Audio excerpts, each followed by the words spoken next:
What is up, Pops? The Wolf is back, and I am here with a different kind of video.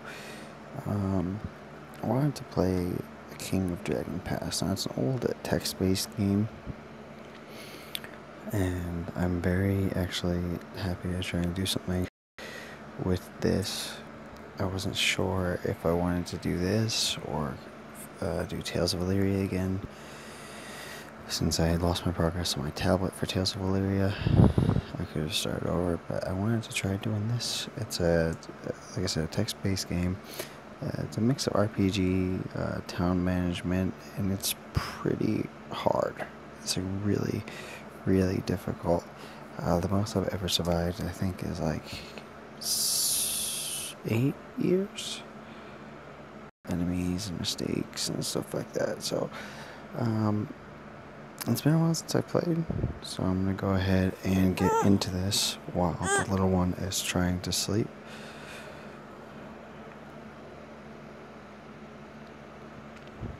But it is downloading, and I just wanted to kind of talk about it while it was downloading. One of the big things I've always had difficulty with was the spirituality of the game itself. The gods and stuff are very involved in the game and very involved in the story, so you really have to be careful on what you do, because almost anything can have consequences. Say you end up banishing someone, they could end up leading their own group and attacking your people, or say you choose not to take on this person and their child or whatever, and you send them away. Well, you could find out they're being hunted and end up feeling like crap because you sent them away.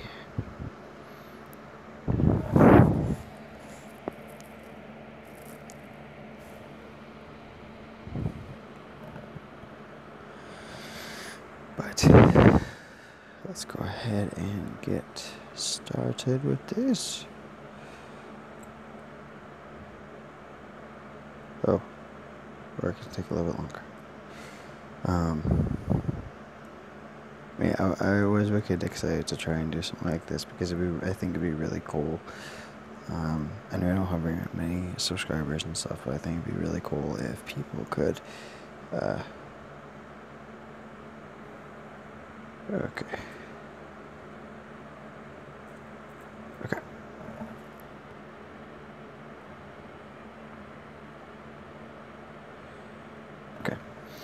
There once was a time when gods and people walked the earth together. Your clan traces its ancestry back to those times. Your clan history begins when you join the forces of the storm god Orlanth. Back then, Orlanth was simply one of the many upstart rebellious gods bent on conquest of the world. Orlanth's unique contributions at the time were personal honor and a close kinship to the other deities who seemed to be on the winning side.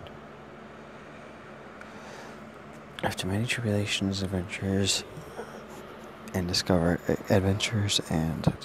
Orlanth proved himself worthy of marrying Ernalda, the Mother Earth. The two formed the marriage ring and created great harmony in the world through this sacred bond. Your clan took part in the wedding. Most clans either whooped with Orlanth or learned a secret from Ernalda. A few clans stood with Elmal, god of horses and the sun, as an honor guard. How did you prepare for the great marriage? Stood guard.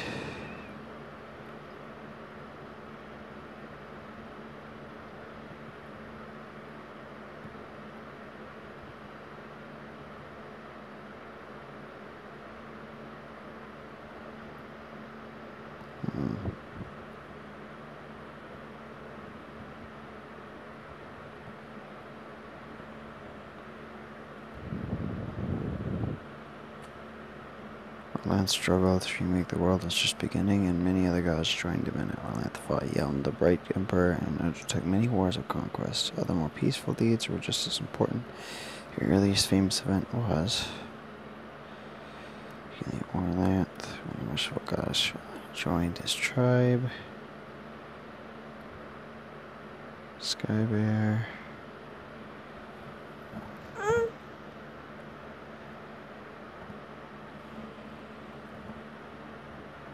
That.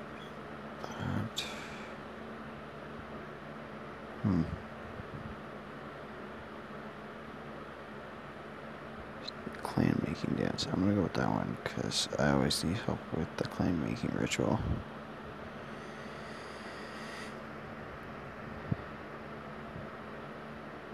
Alright, this is with slavery. Well, then succeeded in making the world. Thus began the golden era called the Storm Age.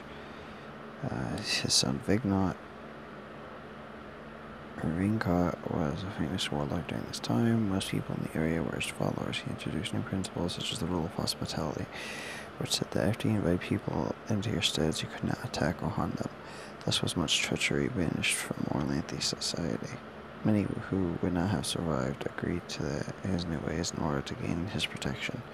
He was a great organizer and helped many scattered people form into new clans and tribes. Your clan was one of those. Aided by King Vignot, after you proved yourselves robust and capable of survival, Vignot placed the Ronet people under your protection. They were the Naldabin or stick farmers. You had a choice of whether to make them into thralls, slaves, or adopt them as members of your clan. Adopted family. We're still around to BW. The foes of the Vingkotlings were many, and your people fought hard against them. Which one of them in particular did you fight?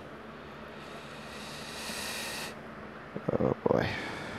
Warlord of the Ice Tribe. Who do I want to make enemies with right away is the question. This is a big question for this. We'll make enemies of trolls. Storm Age ended in disaster when the gods and creatures of chaos came and destroyed nearly everything. Orlanthe and his allies fought hard, but chaos almost always won. Many gods died and new ones rose in prominence. Many people died too.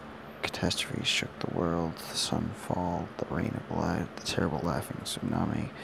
The darkness got so bad that even Orlanthe and his companions had to abandon humans to their own destiny.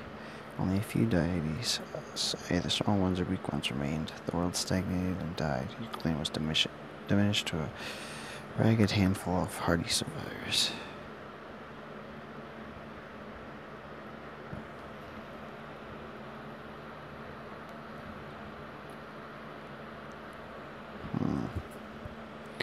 Heorot the king was the leader who emerged amid the toil of the darkness. The efforts of Heorot and his companions helped set the world in order again. He created the laws that we follow to this day. One of the great distinctions which Heorot discerned among his clans was that some of them tended towards either peace or war, while others maintained a balance between these two pictures. We'll go with balanced for now, because you can change that. You can change it every year. Begin with a shrine to the deity first awakened or continued to worship. As always, different choices change the game slightly, but none is quote-unquote best, which is true. Finally, the sun rose again, while the rest of society worked to protect themselves and find food, or otherwise just survive. The first priests worked to establish links with the ancient deities. With a new harmony between people and deities, the world was slowly improved. Once the awakening process had begun, Allura, stop, honey. It got easier and went quicker as the gods woke each other too. Who was the first deity which your clan helped to awaken?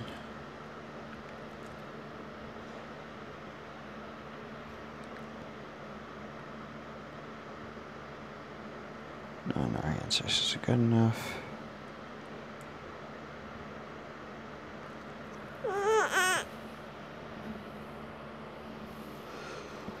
Let's see. We stood watch with Almal, but we need Orlanthe's favor to do the clan-making ritual. Things have been different since the dawn. 1300 years ago, Orlanthe and the other gods retreated from the world, leaving it to mortals. You can still contact them through ritual and sacrifice, or enter their realm by reenacting the stories about their deeds, which contain great magic, but they no longer walk beside you. When you settled in a new place, you marked this great change in the world by naming your land not after a god, but after a mortal like yourselves. You called it Heorotland, in honor of the king who taught you how to survive the darkness. Phew. Alright, we're starting to get towards the actual game. 600 years ago, a dragon approached you, in either its own form or that of a human with a dragon's soul inside of it. The dragons had always been hostile, or at the very best, utterly uncaring. Orlanth was always the dragon's leader, and you had to choose whether to believe it, cooperate, and learn to do what dragons know, or whether to maintain neutrality. What was your attitude towards the dragon?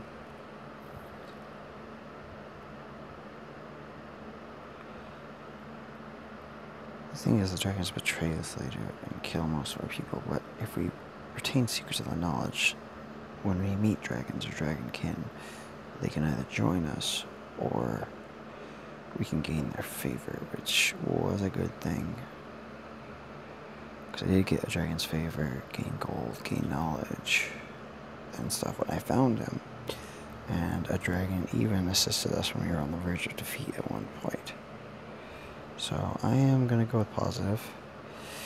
Most of the people who said yes to the dragons moved to Dragon Pass, a land to the north of your home. You stayed in Heartland, and it is a good thing too. For a little over 200 years ago, the dragons rose up and ate everyone who ended up living in Dragon Pass. They ate the Orlanthe along with all the other foolish human dragon friends. For a long time now, humans went to Dragon Pass. They were sure that the dragons would eat them too.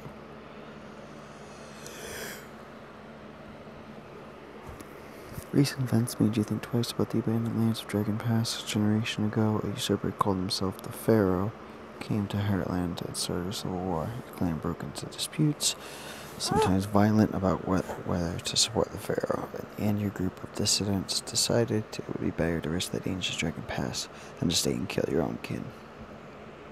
Which the Pharaoh can hunt you down later and you can go to war with him, but their forces are immeasurable from what I saw. The greatest sin Orlanthe can commit. Those unable to live under the Pharaoh would move northward to Dragon Pass. People of similar beliefs from other clans had already made the same decision and settled there, so you made a new clan just as your ancestors had done in the days of King Hjort. Whew. Larger borders are hard to cars, and will find it easier to elude your patrols. Your new clan made the dangerous trek.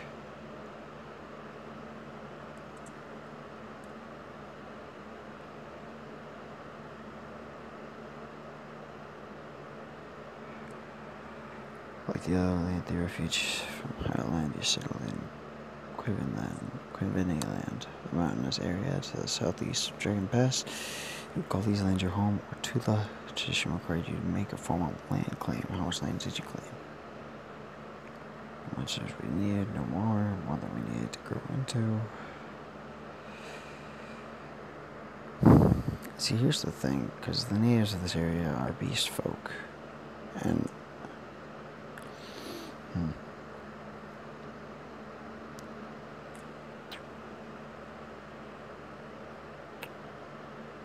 I always had issues growing, because I had to actually go out and conquer new lands. So we're going to do a little bit more than we need to. Okay. Stick with normal difficulty for a short length for your first game. Forge a tribe and remain king for 10 years. Become the first king of Dragon Pass. Okay, I'm going to actually go with long. I'm going to go in the middle between normal and hard. And there's our clan history. Our clan name.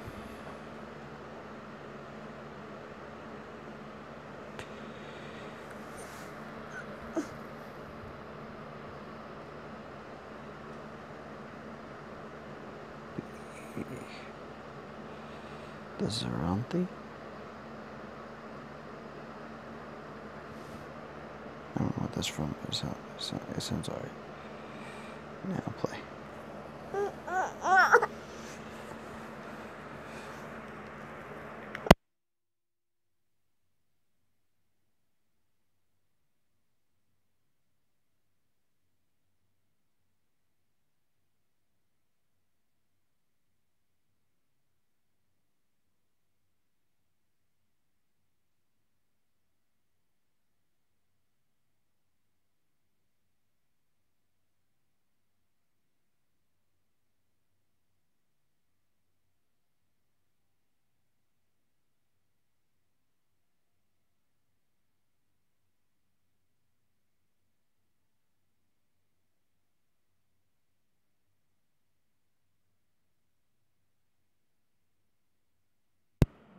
So this is your ring of advisors.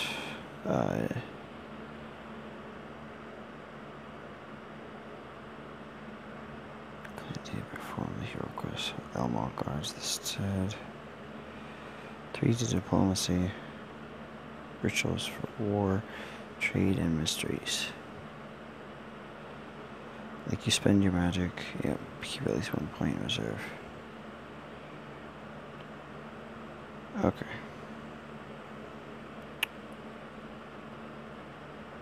So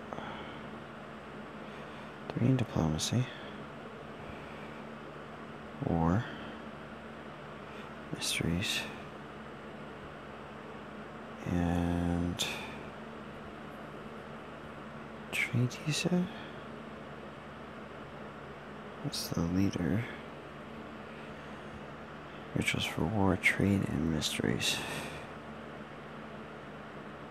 Okay. And 1 reserve, which, yeah, we'll go ahead and do that. Sounds like a decent plan. Check on the neighbors. So we got 4 sick farmers already. We got 302 children, 10 weapon thanes, 28 nobles, 9 crafters, 8 hunters, 0 thralls, because we do not believe in slavery. Type relations with other clans, which I can pass on part for winning.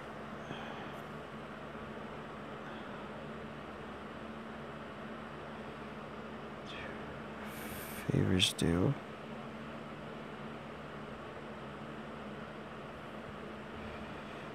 They owe us a favor. We'll send an emissary. We'll follow Victoria for this month. We'll rest. Bargaining, excellent, okay.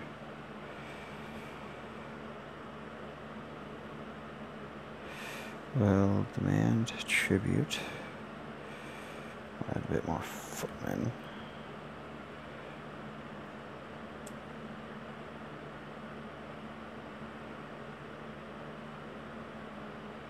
Actually, we'll ask for cattle.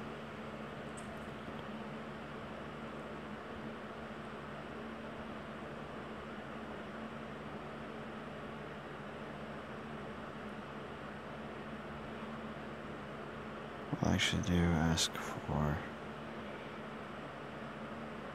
food. Food is always a good thing to have.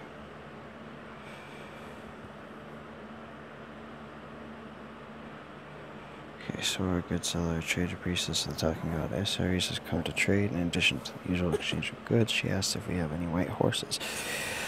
Although we have some light gray horses, none can truly be called white. Well, if I remember right, affect poorly on neither our generosity nor hospitality. Okay. Good. Emissary Colbert asks to purchase the Gorons, asking them to make good on a favor they owe. Colbert seeks a gift of food from them. How much food do you ask for? The customary amount. Provided I ask for food without complaint. I wanted to be nice about it, but... Okay, so what do you guys believe? Give gifts to our neighbors. Eagles would give us tribute if we asked. End our feud. Who are we feuding with?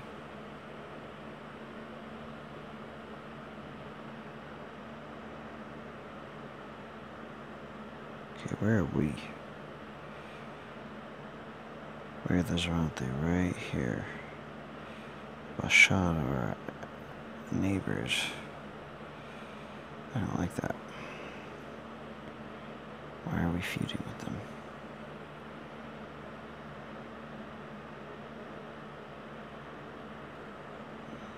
Okay.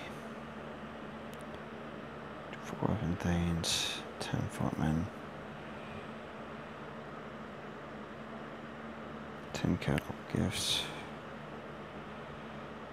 Just to give gifts to improve resolve our feud. 5 horses, 5 goods, 10 food. Alright, let's try it. Another crisis. Choices are here impact dealings with 2 other clans in the mood of your own. Ignore your advice and insist that Carol marry as part of this tutorial story. I don't want to do this though. The woman was found in the forest making love with Carol, an notarized poet and troublemaker.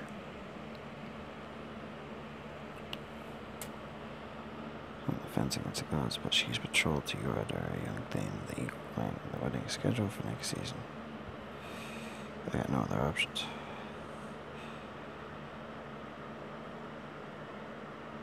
Okay, I mean, just snap it though. People heard this. Jesus. Read the Haran clan retaliation. Even though it is CC.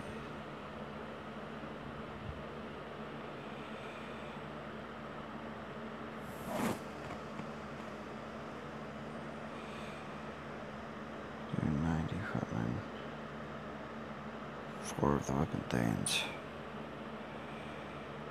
Allow no auxiliaries to heal. Fears do call upon the Annihilate. Proceed. Said they had to Southern Cross. We lead the head patrols. I use magic. Sacrifice to element. Plunder. Tactics maneuver. Being late for them, the fighting was over quickly. A magic overwhelmed theirs. We drove their army from the battlefield and were able to plunder the 18 cows and 5 horses. We took 11 cows worth of loot. Auxiliaries were able to ease the wounds of 1 of our warriors. We lost only 2 people. That's not bad at all.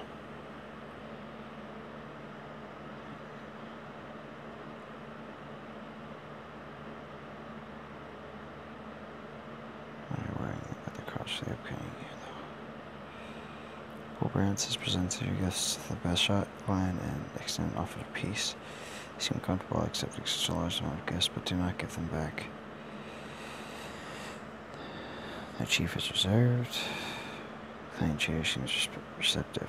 On the other hand, is clearly marshalling arguments why emissaries should be killed.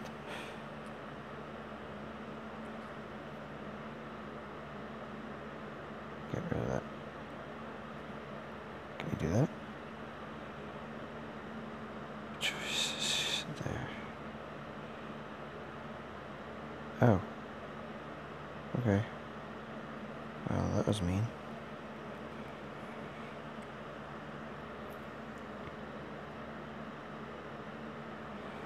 Alright. Let's see if I can remember any of this.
Okay, so that was a full year. I think I'm going to go ahead and call that starter episode. 13 more people, 10 more, and 10 more horses. Okay, good. Okay. Well, that's good news. That's not good news. Well, I'll see you guys next time.